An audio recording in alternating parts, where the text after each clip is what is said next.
ætlum við að búa til lánadrottnaspjald og það eru nokkra leiðir til að gera það. Það er hægt að fara hérna undir fjármálastjórnun til greiðslu og velja þar lánadrottnar. Nú það er hægt að fara beint úr færslubókinu og búa til spjald og síðan getið þið einnig farið hérna undir innkaupin og þar er hægt að velja áætlun og við ætlum að nota þá leið núna og ég ætla að velja hérna lánadrottnar og þá kemur hérna upp eitt spjald. Nú þið getið stækkað og minnkað ef þið viljið. Nú við erum hérna með einn lánadrottin og þið getið kalla frá lista yfir lánadrottna með því að fara hérna í listi og þið sjáu að hér er bara einn.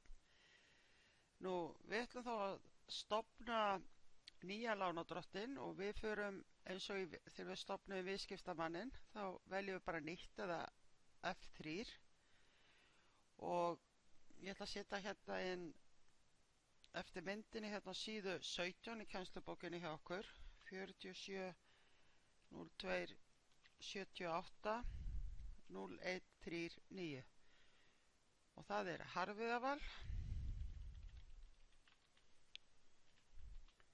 og við ætlum að setja hérna aðsetur Krókhálsi. Svo smelli ég bara hérna fyrir neðan. Nú við ætlum ekkert að fylla þau í þessum áfanga í botn. Staðan kemur svo sjálfvirkt inn, hvernig staðan á lánadrottinu væri og það gerir sama í viðskiptamönnum og við ætlum að fara hérna í reikningsfæra og við ætlum að setja hérna inn innlent.